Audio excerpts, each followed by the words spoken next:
Bergen-Fischer Media. Hey guys, I want to welcome everybody to the first episode of the Call Me Tony podcast. Now, a lot of you probably wondering, why Call Me Tony? You've known me as AC since the first time I did a podcast way back in 2009. Probably most of the people who listen to me these days have never heard that podcast. But, one way or another, it's been AC every step of the way. But what a lot of people probably don't know is that my friends don't call me AC. My friends call me Tony. And I kind of like to get to a point where I can consider you guys friends. You can consider me a friend as well, that we can just figure out, I guess, how to know each other a little bit better. And well, I think there's a lot you can get to know about me based on the things I've talked about over the years. I realized that everything I've done in podcasting, both as a host and a guest since way back in 2009, has been trying to communicate some sort of message. Back when I did the first episode of my first podcast called Revelation of Reality, I was going through the bitter phase of deconverting from Christianity. I was a newly admitted, self-proclaimed atheist, and I was pissed off at everything to do with religion and church and any of the ideas about God that I confronted. And my whole goal was just to basically tear down the church one brick at a time. Obviously, that didn't last. I don't know if the message really got to the intended audience, if I accomplished what I was hoping to accomplish. I mean, what I did get was not an overwhelming positive response. What I got was some fairly specific threats from people who didn't like what I had to say. So as a result, I pulled the content and just sort of swept it under the rug and didn't really talk about it again until just now. Hopefully at this point, I'm safe from whoever it was that meant to do me harm, but whatever. One way or another, here I am, and I'm talking about it. And yeah, I think where most people sort of got to know me was from 2017 through 2020. I co-hosted a podcast called The Missionary Position with my brother Jason. And again, this is really about sending a message. I think the overarching message of that project was the idea that political correctness at best is problematic. Offense is taken, it's not given. Like, you need to take personal responsibility and stop worrying so much about pointing fingers at each other. And well, these are things that to this day I still hold to be true. And I think you'll find that through most of the things I've talked about, that theme is sort of woven throughout. Working on the When the Bow Breaks podcast. I mean, again, the message was really intended for people who were dealing with family estrangement, letting them know that they weren't alone, that other people were dealing with the same sorts of things that they were dealing with you. From 2021 to 2022, I co-hosted the What I Like About You podcast. The message of that was that we all have more in common than we have in conflict. It just, we all got stuff, right? And I don't want to get too far into trying to send a message on this show. That's not what it's all about. I just want to give you a quick rundown of how I got to be where I am here. From 2019 to 2023, I did the Turn Up the AC podcast. That was a very, very heavily scripted podcast, which basically gave listeners a glimpse into the things that motivated my personal philosophies. It was short form storytelling. Each episode had its own unique message. So I can't really say in general terms what the message of that show was, but there definitely was a message. The point was to send a message. And then most recently, I've been co-hosting the In the Blood podcast, which explores a relationship with self, a relationship with others, and, how the two play off of each other, which is kind of important stuff. But I think while it would be really easy, really tempting to do one more show that has one more message, I'm getting to the point now where I'm realizing that I want everybody to know me for who I am, not just what I do and what I think, but like, who am I behind the curtain? And it's not that I've been a secretive person. I've not been dishonest or anything like that. It's just certain things just don't come up in conversation. And without these certain things coming up, I don't think anybody who comes across me can really get a true sense of who I actually am as a person. You know, when I'm not being AC Bergen-Fischer, who is Tony behind the scenes? What's he thinking about? What's going on? And, I think what my plan is, at least at this point for this project, is I don't really want to have like a set theme. I don't want to have a set direction. I certainly, as stated, I don't want to have a set message. I also don't want to be completely directionless. It might feel like that sometimes. And if that's something that doesn't work for you, well, then this probably isn't the show for you. For anybody who's curious about, I don't know, the stuff that doesn't come up. Well, maybe you will like this.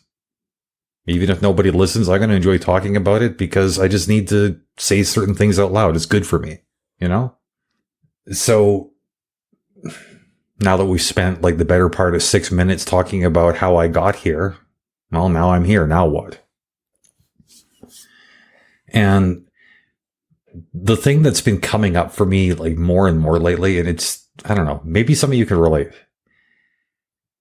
When I'm scrolling through Facebook, there's that little section that says people you may know, right? And it's often friends of friends or whatever the case may be. And it's often interesting to see which individuals Facebook thinks that I should be connecting with. And more often than not, if I take a closer look at these people that Facebook is suggesting, you know, people I may want to connect with or whatever the case may be, I find, okay, well, there's a reason I'm getting this suggestion.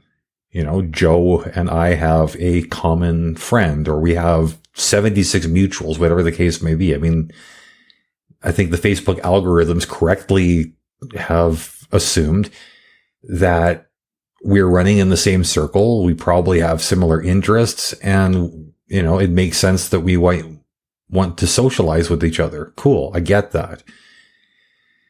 Other times it's, you know, people that belong to the same geographical community as I do. Maybe they've attended similar events. We've liked similar pages, whatever the case may be. Like, I get that. We have real world connections, and Facebook is thinking, hey, based on these real world connections, why don't you make some virtual connections as well? Because that's what online community is all about, you know? It's digital life kind of mirroring real life, if that makes sense. But there's one individual that keeps on coming up as people you may know. And I can't figure out exactly why Facebook is suggesting this person to me, because it's not like I've never had any connection in real life. But the two of us don't share any connections online. We don't belong to the same community. I don't really talk about her out loud. I think about her once in a while. But unless Facebook has developed the technology to read my mind, I can't imagine why the Facebook algorithm seems so determined to make her and I connect. And I'm not going to name names. That's not really what this is all about. But I mean, who she was not the first person I ever fell in love with, but I would say like the person that I loved the hardest. The person who took the biggest piece of my heart, the person that after the breakup took the most time, the most tears to recover from. I couldn't even bear the thought of being with anybody else for the better part of like 7-8 years after the breakup. Like it hit me hard. You know, I really, really did love her, but you know, it's anybody who's been in love and had the relationship fall apart on them, you realize that love isn't always enough to carry you through. No matter what the songs and the poetry would suggest, you do need more than love to pull you through certain situations. And that was certainly the case with her and I, and we went our separate ways. And, that was a long time ago. Really was. The last time she and I were in the same room together was 1994. And contact almost entirely ceased between us after that point. I mean, I, at that time, was still living in the same community as she was. We would occasionally see each other from across a crowded room kind of thing, but it's not like there was a smile, a nod, and a wave or anything like that. I mean, emotions were raw. We weren't ready to talk to each other, and that's just the way it was. And, you know, like I can't overstate like how hard I took the breakup. I carried my feelings for this woman through 2 marriages and a couple of decades of my life. It wasn't until I think maybe 2018 when I finally got to the point where I could get through the day without saying her name out loud at least once. I mean, long story short, I mean, I wasn't over her until fairly recently. So, I mean, the question is, why now? Is Facebook trying to get me to connect with her? And, you know, I was talking to my brother Jason about this. And, you know, he said, well, why don't you reach out? It's like, what is holding you back from sending the message or making the call or just, you know, connecting on some level? And, you know, I had to think about that one for a minute, because I'd be lying if I said that when I look at her picture, I feel nothing. I mean, I'm not going to pretend that I'm feeling like real love feelings or anything like that, but there is that emotional pang when I see her picture. I mean, yeah, she's aged, as have I, I'm sure. We've both led very, very different lives, but when I look at her, it's just like there's still that underlying familiarity to her. She's still so beautiful to my eye. And there is that part of the equation that kind of pulls me in, where it just like, I sit there thinking, well, I really, really want to send the message. I want to make a call. I want to connect. So my brother asked me, you know, what's holding you back? And for the first time I had to actually confront that question. I realized that I think reality is what holds me back, or at least the fear that reality might get in the way. Because it's real easy for me to sit back here now. I mean, now, however many years removed from the situation, and look back fondly and remember all the wonderful things, remember all the wonderful feelings, to look at her pictures and think, man, she was so beautiful back then and she's still so beautiful to me now. But we weren't obviously compatible enough back then to make things work. I mean, maybe this was youth and stupidity that were our enemies. I mean, like now that I'm sitting here talking to you at 51 years old, I don't think youth is a factor anymore. I'm hoping that I've gained some wisdom and some know-how over the years as far as how to navigate other people. It stands to reason that the same would be true of her. We're both, you know, literally older and wiser people. But still, it's just, when I sit back and I look at the situation, I wonder, it's like, is all this age and experience, like, is that something worth trying to build on? And I'm not convinced that it is. Because, I mean, if I look back on the things that I cherish the most, these fond memories, if I was going to inject some cold, hard reality into that situation by connecting with her, say we sit down, and after that initial rush of like, wow, I'm happy to see you, what's been going on? Once all that wears off and we're left with the fact that, yeah, we've like for the last 30 or so years, our lives have been moving forward as individuals. But there's no guarantee that we've been moving forward in the same direction. We might have been moving forward in opposite directions. We might be very, very different people right now. Those two young people that were in love 30 years ago, those two people don't exist anymore if her and I were to connect, to sit down, to get together, this would be two complete strangers that are bringing the feelings of unrelated people to the table. There'd be a lot of expectations that would be placed upon that. And I think with that level of expectation built on something so flimsy, serious disappointment is a likely outcome. And I don't want that. When I look back on my time with her, I want to look back on something magical and innocent and wonderful. I want to forget any of the bad things that happened that might have led to us breaking up. I just want to remember her as the one that got away. And while I think there is a certain amount of dishonesty to that, in this particular area, I don't mind being dishonest with myself.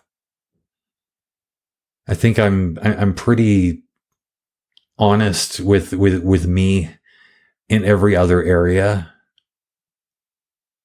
But that being said, like, I also think I deserve a bit of magic. If I'm going to be so honest with myself that I scrub every bit of magic from my existence, then what's the point of getting up in the morning? So I don't call, I don't connect, I don't reach out because I just want to leave things as they are. I mean, yeah, in a perfect world, I think we've all been trained that the fairy tale ending is what's supposed to happen and that true love in the end is going to win. In this case, I'm content to not find out, I think. She'll always be special to me. Nothing's ever going to change that. There's a piece of my heart that she's got that nobody else can ever have. Belongs to her. It always will.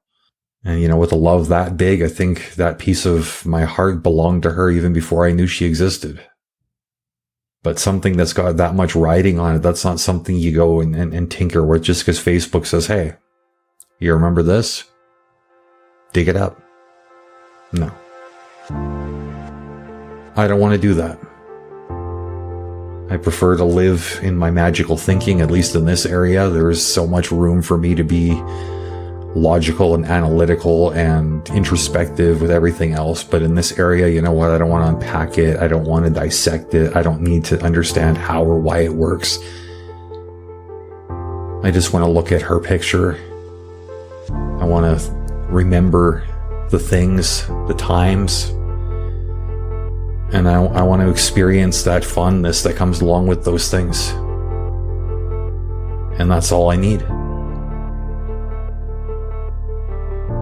Anyways, guys, if you got thoughts on this or anything else I've spoken about either on this podcast or anywhere else, feel free to send me a message, send me an email, let me know. And just remember, call me Tony.